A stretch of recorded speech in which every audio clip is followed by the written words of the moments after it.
Hello students. So students, in the previous part, that was part 6 of this chapter, we had discussed all the criteria of similarity of two triangles. Okay, students, if you want to prove any two triangles similar, then you have three conditions. First condition was that double A criteria, which is also known as triple A. Double A means angle and triple A means angle. Okay, the second criteria was triple S, which is also known as side, and the third criteria is SAS, which is also known as side angle side.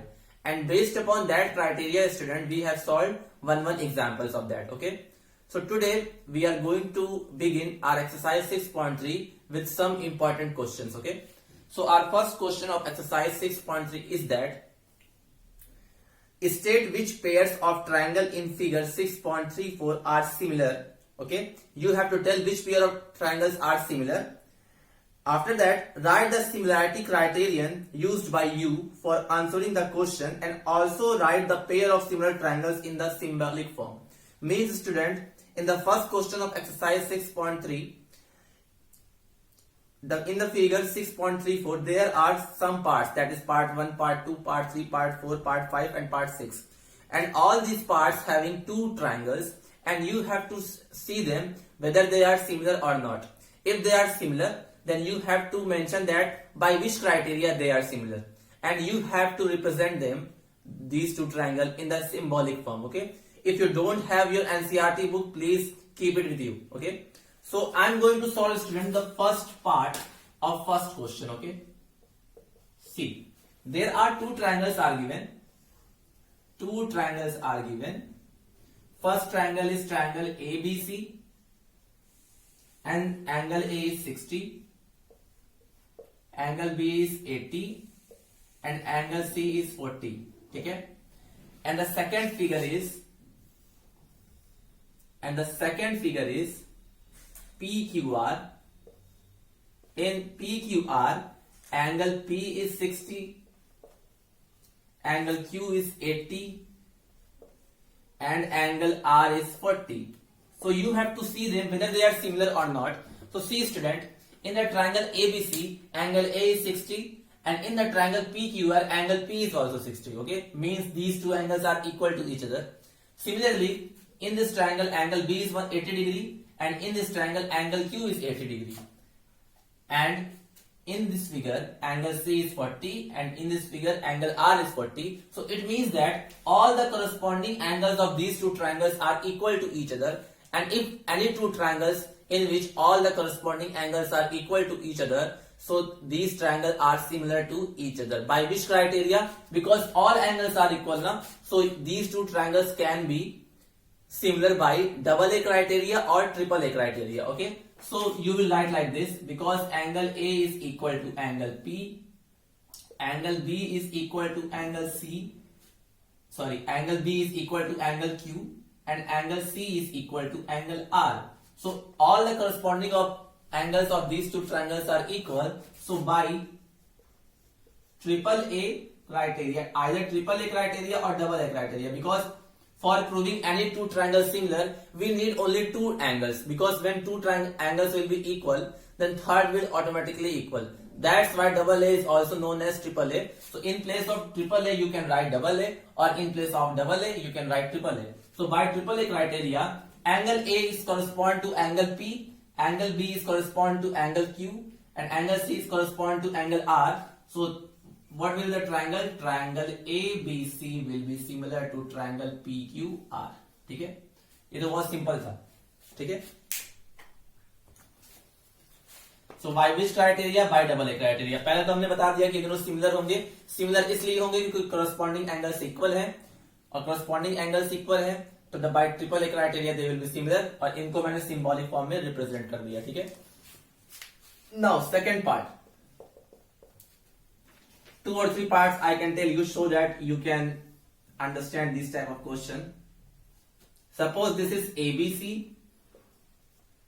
It is the triangle ABC in which AB is 2, BC is 2.5, and AC is 3. And the second triangle is PQR, in which PQ is 6, QR is 4 and PR is 5. So see student, you have to show them they are similar or not. तो देखो इन दोनों triangle में triangles की sides given है, तो angle तो given नहीं है, इसका मतलब हम ना तो डबल ए लगा सकते हैं ना तो एस लगा सकते हैं। हाँ, हम लोग ट्रिपल एस निकाल सकते हैं। और ट्रिपल एस क्या होता था कि अगर दो ट्रायंगल के साइड्स आपस में प्रोपोर्शनल है, मतलब कि उनकी साइड्स का जो रेशियो है वो आपस में इक्वल है, तो वो ट्रायंगल सिमिलर होते हैं बाय ट्रिपल एस क्राइटेरिया। तो आप ऐसे दो साइड्स चुनो दोनों ट्रायंगल्स के जिनका रेशियो सेम आए।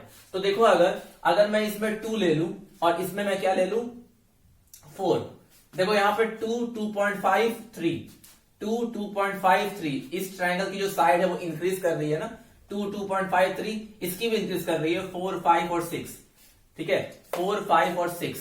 तो हम लोग ऐसा लेंगे दो साइड्स का रेशियो जो हमें इक्वल दिखे। तो देखो अगर मैं इसका 2 ले लेता हूं और इसका मैं 4 लेता, अगर मैं इसका ए बी लेता, सपोज इस ट्रायंगल का ए बी लेता और इसका क्या लेता क्यू आर, तो A B by Q R कितना होता है 2/4, दैट इज 1/2, ठीक है।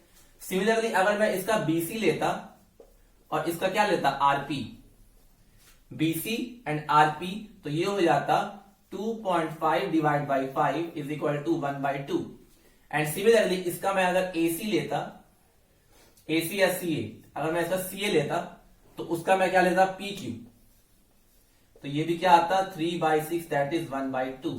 तो देखो कोरस्पॉन्डिंग साइड्स, इन दोनों ट्रायंगल के कोरस्पॉन्डिंग साइड्स का जो रेशियो है वो क्या आ रहा है same. A B by Q R भी 1/2 आ रहा है, बीसी बाई आरपी भी 1/2 आ रहा है और सीए बाई पी क्यू भी 1/2 आ रहा है। अगर कोरस्पॉन्डिंग साइड्स का रेशियो सेम आए तो दो ट्रायंगल सिमिलर होते हैं ना, क्योंकि अगर कोरस्पॉन्डिंग साइड्स का रेशियो सेम है तो उनके कोरस्पॉन्डिंग एंगल इक्वल होंगे, और अगर एंगल भी इक्वल हो जाएंगे तो दो ट्रायंगल क्या हो जाएंगे सिमिलर, ठीक है।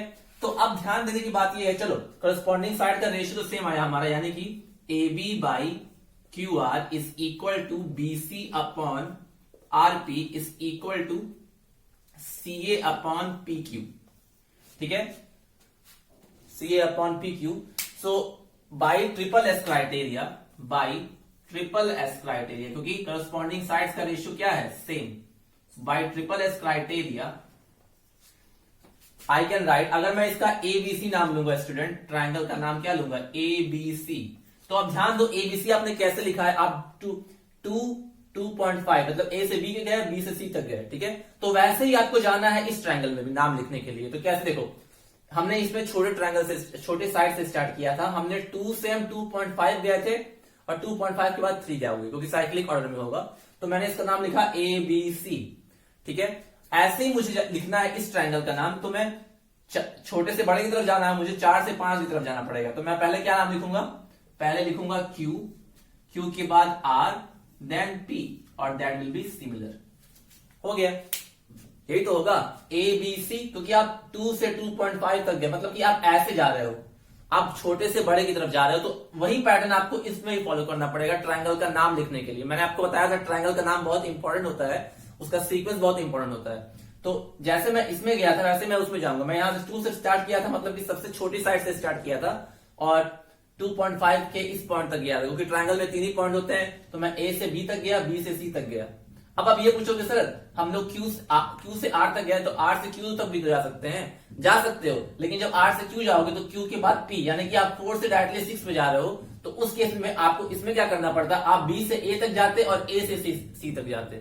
समझ में आ रहा है? तो मतलब कि सीक्वेंस बहुत इंपॉर्टेंट है। हम लोग स्मॉल साइज की वर्टिसेस से स्टार्ट किए, ए से बी तक गए, बी से सी तक गए।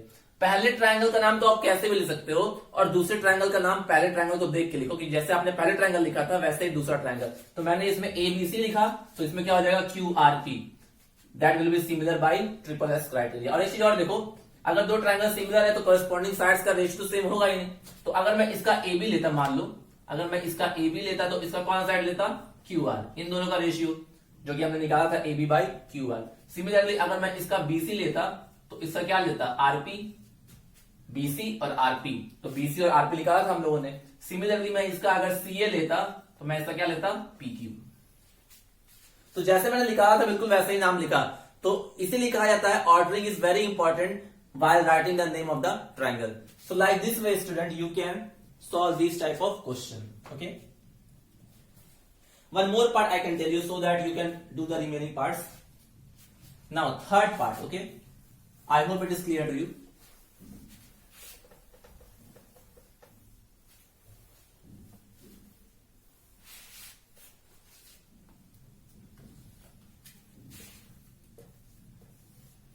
See, third part.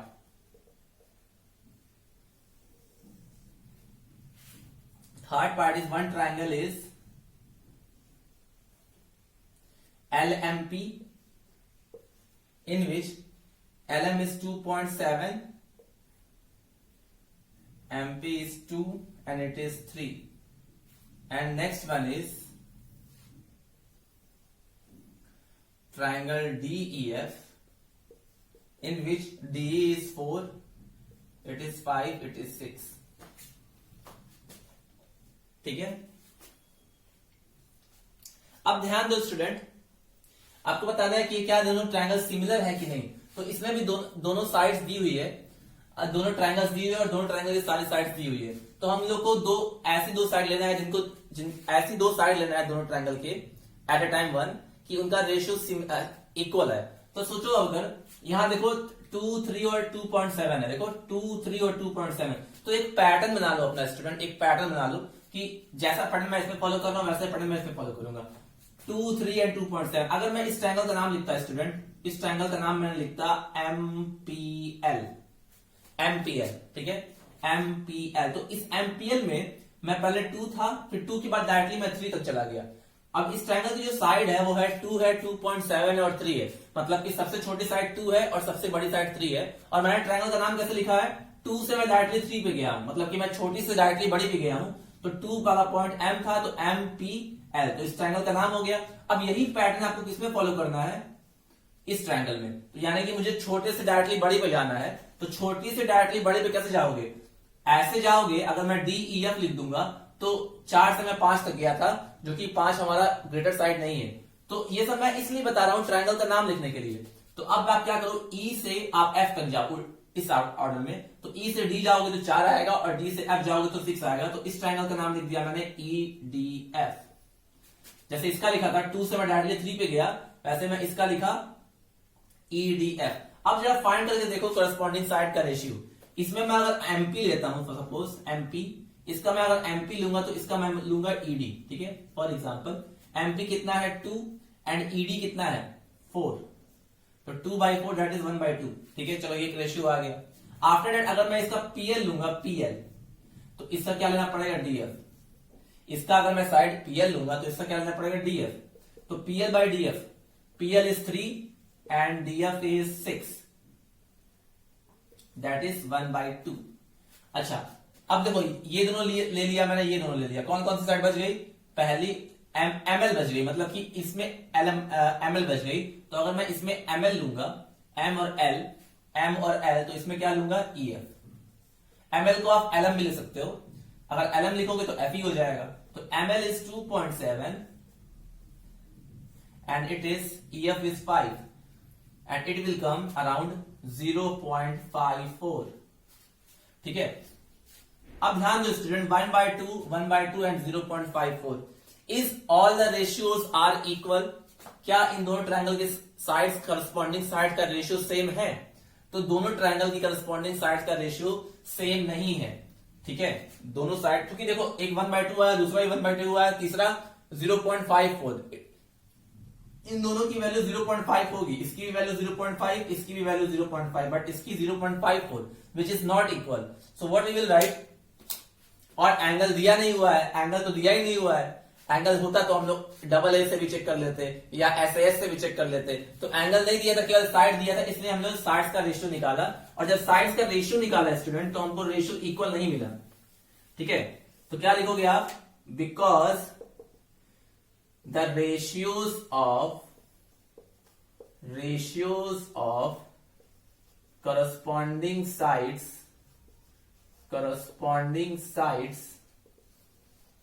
of two triangle are not equal, then triangle MPL is not similar to triangle EDF means ये दोनों सिमिलर नहीं होंगे, ठीक है। क्योंकि हमारे पास तीन कंडीशन था। पहले कंडीशन के लिए हमें एंगल चाहिए था, एंगल दिया नहीं है। दूसरी कंडीशन के लिए भी एक एंगल चाहिए था, दैट इज एसएएस में। एसएएस में भी एक एंगल चाहिए होता है, एंगल नहीं गिवन है। तो हमारे पास केवल एक ही ऑप्शन बच गया, दैट इज ट्रिपल एस। और ट्रिपल एस के लिए करस्पॉन्डिंग साइड्स का रेशियो सेम आना चाहिए, जो कि यहाँ इक्वल नहीं आ रहा है। तो that's why these two triangle will not be similar. Okay, so like this student you can solve the remaining parts of question number first. Okay, please note down it.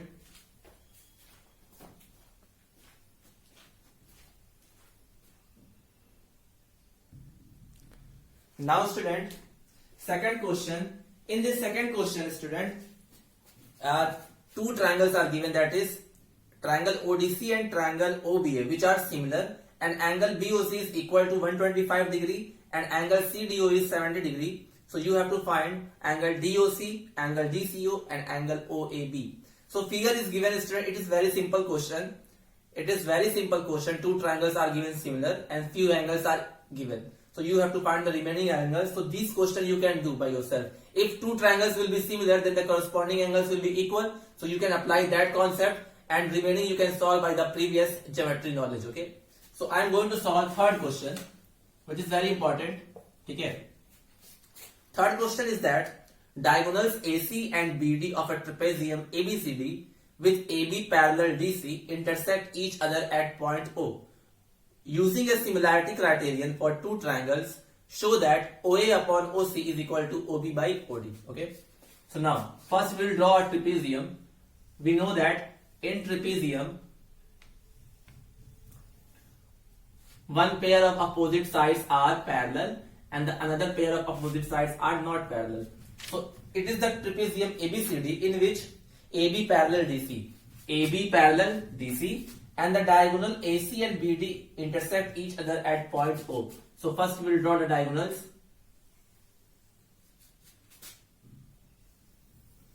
Okay. Suppose AC and BD I have joined, and these two are diagonals, and these two will intersect each other at point O. So we have to prove that. What we have to prove that? We have to prove OA upon OC is equal to OB by OD. ठीक है? Now see student, OA upon OC. OA upon OC is equal to OB upon OD. Okay. So what we will do? We have to prove this condition by the using similarity criterion. Okay. So for using similarity criterion, we need to prove two triangles similar. Okay.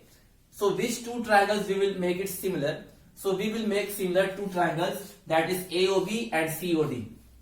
These two opposite triangles should be similar. अगर ये हमें prove करना है similarity criterion से, तो हमें इन दोनों triangle को सिमिलर प्रूव करना होगा। ठीक है, क्यों इन दोनों ट्रायंगल को सिमिलर प्रूव करना होगा? क्योंकि देखो OA OC, OD OB, और इन्हीं दोनों ट्रायंगल्स में हमारे AB और CD पैरेलल है। तो हमें वो ट्रायंगल लेना है जिसमें हमको जो प्रूव करना है वो सारी चीजें आ जाए, और प्लस जो गिवन हो वो भी आ जाए। तो गिवन था AB parallel DC, which is also given in this triangles, and we have to prove OA by OC is equal to OB by OD. So what we need to prove? We need to prove these two triangle what? Equal. ठीक है, these two triangles similar। और किसी भी triangle को similar prove करने के लिए student हमारे पास तीन कंडीशंस हैं। हमारे पास डबल ए है, double A criteria, which is also known as triple A. Second one is SAS and the third one is triple S।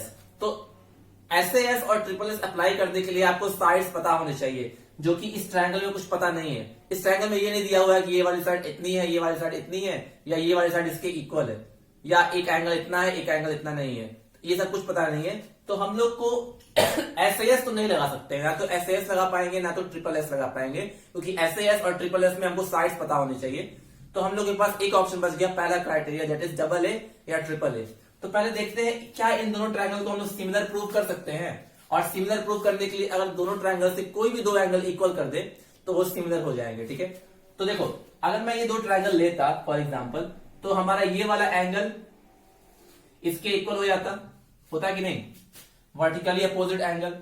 और एक बात बताओ मुझे student, because A B is parallel to D C, so this angle will be equal to this angle and this angle will be equal to this angle by alternate interior angle. So these two triangle will be similar to each other. ये similar हो जाएंगे. तो अब देखो ध्यान से naming कैसे करें. ठीक है, आप क्या करो, दो ट्रायंगल ऐसे बनाओ. ठीक है, ऐसे दो ट्रायंगल बनाओ, क्योंकि दो ट्रायंगल लेना है. दोनों ट्रायंगल का कॉमन पॉइंट O है, तो आप O से स्टार्ट करो. सपोज इसमें भी पहला पॉइंट O है, इसमें भी पहला पॉइंट O है. ठीक है, अब ध्यान देना, इस वाले ट्रायंगल का B वाला पॉइंट इस वाले ट्रायंगल के किस पॉइंट से इक्वल है, D वाले पॉइंट से, क्योंकि इसी पे ना एंगल B बना था. यहां पे angle OBA is equal to angle ODC by alternate interior angle property. तो इसमें इस वाले ट्रायंगल में ये वाला पॉइंट B है, जो कि तो इस वाले ट्रायंगल में ये वाला पॉइंट लेंगे, क्योंकि कॉरेस्पॉन्डिंग पॉइंट अगर सेम होता है तो कॉरेस्पॉन्डिंग एंगल इक्वल होंगे. तो अगर इस ट्रायंगल में मैं B ले रहा हूं, तो इसमें मैं क्या ले लूंगा, D, O के बाद B और O के बाद D. अब पहले वाले ट्रायंगल में क्या बच गया, A, और दूसरे वाले ट्रायंगल में बच गया C. तो ऐसे करते हैं नेमिंग, ऐसे करते हैं नेमिंग. नेमिंग इसलिए इंपॉर्टेंट है, आप कैसे भी नेमिंग नहीं कर सकते, आपको वैसे ही नेमिंग करना है जैसे कि करस्पॉन्डिंग एंगल उस हिसाब से इक्वल आ जाए. तो देखो दोनों ट्रायंगल में एंगल O वाला पॉइंट इक्वल था, तो मैंने दोनों ट्रायंगल में पहला पॉइंट O लिख दिया अपने हिसाब से. उसके बाद मैंने पहले ट्रायंगल में देखा, तो इस ट्रायंगल का पॉइंट B इस ट्रायंगल के पॉइंट B से इक्वल होगा, क्योंकि इसी पे जो एंगल OBA बन रहा था वो दूसरे ट्रायंगल में एंगल ODC के बराबर था. तो इसमें अगर O के बाद B आएगा, तो इसमें अगर O के बाद D आएगा. अब पहले ट्रायंगल में क्या बच गया था, A, और दूसरे ट्रायंगल में बच गया था C. तो बाद में वो लिख दिया. आप चाहते तो ऐसे भी लिख सकते थे, अगर O के बाद A लिखते तो यहां पे O के बाद C लिखते. ठीक है, O के बाद अगर A लिखते तो O के बाद C लिखते, और अगर O के बाद A लिखे हो तो क्या बच गया, B, तो OAB और OCD वैसे भी लिख सकते थे. तो अब ध्यान दो, इस ट्रायंगल का एंगल अगर मैं लिखूं ये वाला एंगल, तो इसको मैं क्या लिख सकता हूं, इसको मैं लिख सकता हूं या तो AOB या तो BOA. तो मैंने एंगल O को लिखा पहले ट्रायंगल में, एंगल BOA. कैसे लिखा, BOA. तो जैसे आपने इसमें लिखा है वैसे उसमें भी लिखो. BOA लिखा है तो इसमें क्या लिख सकते हैं हम लोग, DOC. BOA तो DOC. अब इससे भी देखो जरा, BOA तो ऐसे ही DOC, और देखो दोनों में बीच वाला पॉइंट सेम है, दैट इज O, और ये दोनों एंगल इक्वल होंगे by which property, by vertically opposite angle, by vertically opposite angles. Okay, now similarly इस ट्रायंगल का angle OBA will be equal to angle ODC, because AB parallel DC and these are alternate, जैसे आप congruency में use करते थे वैसे alternate interior angles, alternate interior is A. तो हमने दो एंगल को इक्वल प्रूव कर दिया ना, तो दो एंगल हमारे इक्वल प्रूव हो गए students. So by double A criteria these two triangle will be similar. So by तीसरा एंगल भी इक्वल होगा, लेकिन जब दो एंगल हो गए हैं प्रूव, तो हमको तीसरे के लिए जाने की जरूरत नहीं है. ठीक है, क्योंकि अगर दो इक्वल है तो तीसरा भी इक्वल होगा ही, और हमारा डबल A कंडीशन होता ही है. तो by AA criteria, by AE criteria, triangle OBA is similar to triangle ODC. जैसे हम लोग कॉन्ग्रुएंसी भी करते थे वैसे ही, जैसे कॉन्ग्रुएंसी में स्टेटमेंट लिखते थे वैसे ही इसमें लिखना है. ठीक है, अब देखो ध्यान से, अगर दो ट्रायंगल सिमिलर हैं, if two triangles are similar then the ratio of the corresponding sides are equal, then the ratio of corresponding sides are equal. और corresponding side लिखते कैसे हैं, आप ट्रायंगल को देख के भी लिख सकते हो. कैसे, अगर मैं इस ट्रायंगल को साइड ले रहा हूं, तो हमें दूसरे ट्रायंगल का उसी के हिसाब से साइड लेना है. जैसे अगर मैं इस ट्रायंगल का OB ले रहा हूं, तो इस ट्रायंगल का कौन साइड लेना पड़ेगा, OD. तो यानी कि OB by OD, OB by OD. ठीक है, सिमिलरली अगर मैं इस ट्रायंगल का BA ले रहा हूं, तो इस ट्रायंगल क्या लूंगा मैं, DC, क्योंकि ट्रायंगल में तीन तीन साइड होती है. और अगर इस ट्रायंगल का मैं OA ले रहा हूं, OA, तो इस ट्रायंगल का OC. कॉरेस्पॉन्डिंग साइड मतलब कि जो सीक्वेंस, आपको कोई भी साइड लिखने के लिए आपको दो एंड पॉइंट चाहिए, मतलब कि साइड मतलब कि लाइन सेगमेंट, और लिखने के लिए आपको दो एंड पॉइंट चाहिए. तो मैं अगर इसमें OB ले रहा हूं, तो इसका कॉरेस्पॉन्डिंग साइड क्या होगा, OD, तो OB बाई OD. सिमिलरली इसका अगर मैं B लूंगा तो इसका क्या लूंगा, DC, और इसका अगर मैं OA लूंगा तो इसका मैं क्या लूंगा, OC. तो मतलब अगर दो ट्रायंगल सिमिलर है तो आप ये कंडीशन ऑटोमेटिकली लिख सकते हो कि if two triangles are similar then the ratio of the corresponding sides are equal. So if the ratio of the corresponding sides are equal, so this condition can be possible because three sides are there. So we will get three ratios, and three ratios are OB by OD, BA by BC and OA by OC. But student, we need to prove this. ठीक है, अब देखो इस जो हमको prove करना है इसमें केवल दो आया है. ठीक है, दो साइड्स का रेशियो आया है. तो इन तीनों में से हम कौन से दो को एक साथ लेंगे? इन तीनों में से हम लोग कौन से दो को एक साथ लेंगे? जैसे आप लेते थे ना कि A1 by A2 is equal to B1 by B2 is equal to C1 by C2. तो आप कोई भी दो को एट अ टाइम ले सकते हो. तो हमारे पास तीन साइड का रेशियो गिवन है जो कि इक्वल है. तो हम लोग प्रूव करने के लिए कौन कौन से लेंगे? हम लोग ये वाला और ये वाला लेंगे, क्योंकि ये इसके भी इक्वल है, ये इसके भी इक्वल है, मतलब कि तीनों आपस में इक्वल है. तो हम लिख सकते हैं ना कि OB by OD is equal to OA by OC. ठीक है, क्योंकि हमको इन्हीं दोनों को चाहिए था, हमें यही दोनों चाहिए था. OB by OD is equal to OA by OC. हमें इससे मतलब नहीं था ये भी इक्वल होगा, लेकिन हम ये प्रूव नहीं करना है. तो हम इन तीनों में से कोई भी एट अ टाइम पे दो ले सकते हैं. जैसे कि अगर A equal to B equal to C हो, तो हम क्या A इक्वल टू C ले सकते हैं? लिख सकते हैं. हम लोग A इक्वल टू C भी ले सकते हैं, हम लोग A इक्वल टू B भी ले सकते हैं, और हम लोग B इक्वल टू C भी ले सकते हैं. ये सारी कंडीशन ले सकते हैं हम लोग. ठीक है, तो हमने क्या किया, हमको जो प्रूव करना था हमने उन्हीं दो को क्या लिया, तो हमने इन दोनों को लिया. तो OB by OD is equal to OA by OC. और या इसको सही से लिखना है तो OA by OC is equal to OB by OD. यही प्रूव करना था हमें, तो दैट इज प्रूव्ड. ठीक है, so please note down it. It is also very simple question. इस क्वेश्चन को हमने बेसिक प्रोपोर्शनैलिटी थ्योरम से किया था, अगर आपको याद होगा. So in exercise 6.2, 6.2 last three questions we have done this same question by the basic proportionality theorem. That's why in the question it is given that prove this question by using the similarity criteria. तो similarity criteria हमने use किया है. तो एक question को आप दो तरीके से भी सॉल्व कर सकते हो, ऐसा वाला. ठीक है, अगर बेसिक प्रोपोर्शनैलिटी थ्योरम अप्लाई हो रहा होगा तो उससे भी कर सकते हो, और अगर सिमिलैरिटी क्राइटेरिया फुलफिल हो रहा होगा तब भी कर सकते हो. अगर मेंशन है वहां पे कि इससे करना है तो आपको इसी से करना है. ठीक है, और अगर मेंशन नहीं है तो आप कोई मेथड लगा सकते हो. ठीक है, so by this we have finished question number 3 student. So please note down it. After that we will solve question number 4. Okay,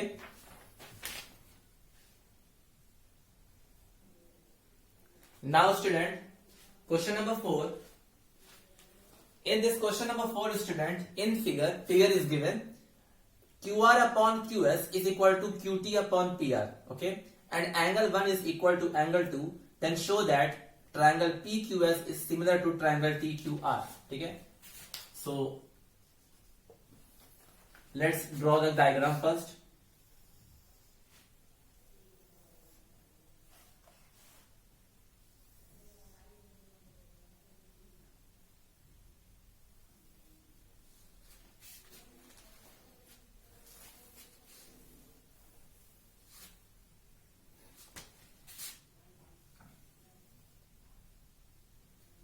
Okay, suppose this is a triangle TQR. It is TQR.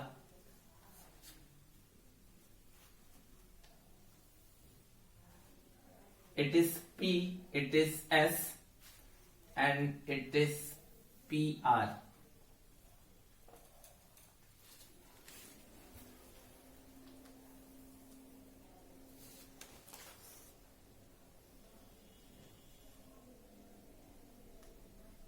ठीक है, in this figure see TQR is a triangle and PS is this and PR is this, and this is angle number 1 and this is angle number 2. This angle is 2. ठीक है, and one thing is given. What is given student? Given is that QR upon QT is equal to QS upon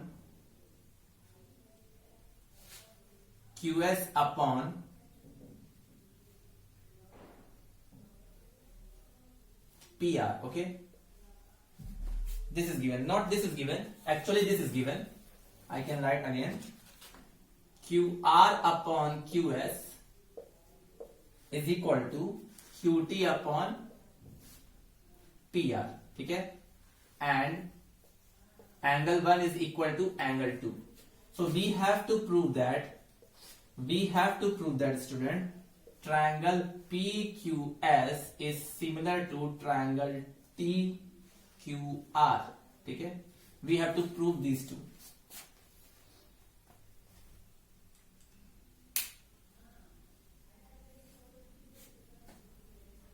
Okay student, this is given. So we need to prove triangle PQS is similar to triangle TQR. So we will solve it. Okay. Now students, see what is given. Given that QR upon QS is equal to QT upon PR. So can I write this thing is like in this way? QR upon QT is equal to QS upon PR. Can I write it, student? Can I write this thing? What I have done, I have transferred this QT in this side and QS in this side. Cross multiplied, okay? In downside, I have multiplied QS in this side in the numerator and QT in this side in the denominator. So QR by QT is equal to QS by PR. Suppose it is equation number 1. And one more thing is given, angle 1 is equal to angle 2. Now see student, angle 1 is equal to angle 2 in which triangle? In which triangle angle 1 is equal to angle 2? In triangle PQR. In triangle PQR. See, in PQR, na, this is angle 1 and this is angle 2. So angle 1 is equal to angle 2 and it is triangle in PQR. So if angle 1 is equal to angle 2, student, if in a triangle two angles are equal, then the sides opposite to the equal angle are also equal. So in front of 1, in this triangle PQR, in front of angle 1, which side is there? PR. And in front of angle 2, which side is there? PQ. Okay. See, in triangle PQR, angle 1 was equal to angle 2. So we know that if in a triangle, two angles are equal, so that triangle is known as isosceles triangle. An angle opposite to the equal angle and the sides opposite to the equal angle are also equal. मतलब कि अगर किसी triangle में दो angle equal है तो उनके सामने वाली साइड भी इक्वल होती है. तो इन ट्रायंगल PQR दो एंगल्स इक्वल है तो आइसोसेलेस होगा, क्योंकि अगर दो एंगल्स भी इक्वल होते हैं तब भी वो आइसोसेलेस होता है. और आइसोसेलेस ट्रायंगल में दो साइड इक्वल होती है और अगर दो एंगल इक्वल है तो उनके सामने वाली साइड भी इक्वल होगी. तो एंगल 1 के सामने PR एंड एंगल 2 के सामने PQ. So PR will be equal to PQ. ठीक है. So from equation number 1 student, from equation number 1, QR upon QT is equal to QS upon PQ. We can write now. In place of PR, I have put PQ because PR and PQ are equal. Now see student, see the ratio of two sides are equal and the one angle is given. See, we have to prove PQS is similar to TQR. तो अब ध्यान दो, QR किस triangle में है? QR upon QT. ठीक है, QR upon QT. तो अब मैं क्या कर रहा हूं, अब इसको क्रॉस मल्टीप्लाई कर दो. अब ध्यान दो, अगर मैं इसको क्रॉस मल्टीप्लाई कर दो फिर से, तो मैं इसको लिख सकता हूं QR upon QS is equal to QT upon PQ. We can write ना, QR upon QS. मैं QS को इस साइड ले गया और QT को इस साइड ले गया, तो QR upon QS is equal to QT upon PQ. अब देखो, QR upon QS, QR upon QS is equal to QT upon PQ. मतलब कि दो साइड का दोनों ट्रायंगल के करस्पॉन्डिंग साइड्स का दो साइड का रेशियो क्या है? इक्वल. ठीक है, और उनके बीच का इंक्लूडेड एंगल भी तो 1 है, मतलब कि दोनों का इंक्लूडेड एंगल भी क्या है? 1. मैंने आपको बताया था SAS property. What was the SAS property? Suppose this is ABC and this is triangle DEF. If AB by DE is equal to AC by DF and angle A is equal to angle D. So by SAS property, these two triangles will be similar. So same criteria we can follow here also, no? So what will happen when we will apply the SAS? See, in the bigger triangle, in the triangle TQR, QR is the side, and in this triangle QS is the side. So QR upon QS is equal to QT upon PQ या QP. PQ या QP. तो from here and in both the triangle angle 1 equal to angle 1, because in these two triangle, in triangle this PQS and in this triangle TQR, in these two triangle angle 1 is common. It means both the angle will be equal. So by SAS property, student, by SAS criteria, what I can say, student, what I can say, you tell, what I can write. I can write triangle QRT will be similar to triangle QSP. ठीक है, QRT will be similar to QSP, क्योंकि QR upon QS, QR upon QS, देखो कैसे मैंने नाम लिखा है, देखो QR इसमें था, QR बड़े वाले ट्रायंगल में, और उसमें था QS, और हमको यही दो ट्रायंगल चाहिए था। तो पहले ट्रायंगल में अगर मैं देखूं QR है, तो QR के बाद क्या बच गया था, T, तो QRT, और दूसरे ट्रायंगल में PQS था, तो QS पहले मैंने लिख दिया, तो QS के बाद क्या बच गया था, P, तो ट्रायंगल का नाम क्या हो गया, QRT and QSP। So these two will be similar by SAS criteria. लेकिन अब देखो ध्यान से, यहाँ पे PQS दिया है, यहाँ पे TQR दिया है, तो आप चेंज कर दो। क्या मैं इसको ऐसे ले सकता हूं, अगर मैं Q और T को इंटरचेंज कर दूं पहले वाले ट्रायंगल में, तो क्या बन जाएगा, ये बन जाएगा TRQ। मैंने क्या किया, Q और T को इंटरचेंज कर दिया। तो जब आपने पहले ट्रायंगल में इंटरचेंज किया है, तो आप दूसरे ट्रायंगल में भी चेंज कर सकते हो। तो ये क्या हो जाएगा, ट्रायंगल PSQ। देखो वही चीज आ गया जो प्रूव करना था, PQS कर दो, PQS, ठीक है, यहां पे हो जाएगा ये,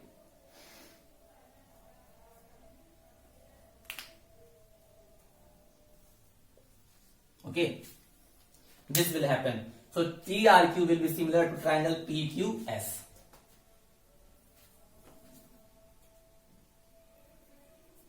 देखो दो साइड के रेशियो गिवन था और उनके बीच का एंगल इक्वल था। QR upon QS is equal to QT upon QP। इसको आप क्या ले सकते थे, इसको आप ऐसे ले सकते थे स्टूडेंट, यहां पे देखो इस लाइन के बाद इसको आप ऐसे ले सकते थे, QR upon QS is equal to QT upon QP, ठीक है, QT अपॉन QP।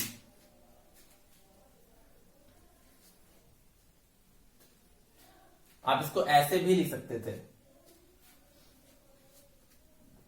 तो आपने QRT लिखा था, QRT तो QSP, ठीक है। So by this way student we have solve question number 4। क्या किया हम लोगों ने, हम लोग के पास दो साइड का रेशियो गिवन था, हम लोग के पास क्या गिवन था, QR upon QS is equal to QT upon PR, ठीक है, ये गिवन था। तो हमने देखा कि एंगल 1 और एंगल 2 भी इक्वल थे, तो एंगल 1 और एंगल 2 किस ट्रायंगल में इक्वल है, ट्रायंगल PQR में। तो इसका ये मतलब हुआ कि अगर दो एंगल इक्वल है तो ट्रायंगल आइसोसेलेस हो गया, और आइसोसेलेस में अब दो साइड भी इक्वल होते हैं, तो कौन कौन सी साइड इक्वल होगी, PQ and PS, okay, PQ and PS equal होगी। तो अगर PQ और PS इक्वल है तो हम लोग PQ and PR will be equal, because in triangle PQR angle 1 is equal to angle 2, so PQ will be equal to PR, and in place of PR we can write PQ. So in equation number 1, in place of PR I have put PQ, okay, so I have written like this.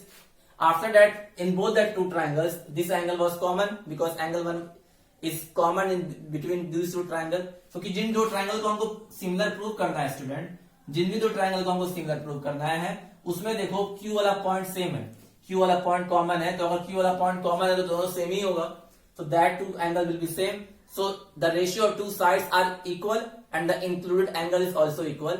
So by SAS criteria these two triangle will be similar, okay। थोड़ा सा SAS वाले questions में problem होती है student, लेकिन practice करोगे तो आ जाएगा। So you note down this question also.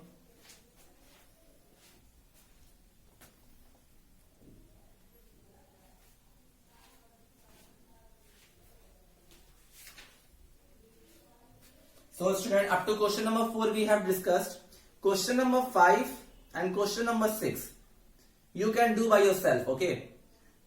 So in the next part I will start from question number either 6 or 7. Okay, if this question you have not understood, read the second criteria, that was SAS criteria, one more time and then see the question. You will definitely understand. Okay, it is very simple question.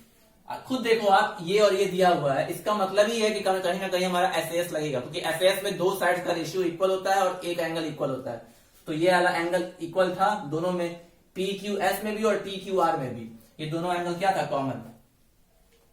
तो equal हो गया, दो sides का ratio equal है और angle भी common आ गया. इसका मतलब दोनों triangle will be similar by SAS criteria. ठीक है, तो question number 5 and 6 you can do by yourself.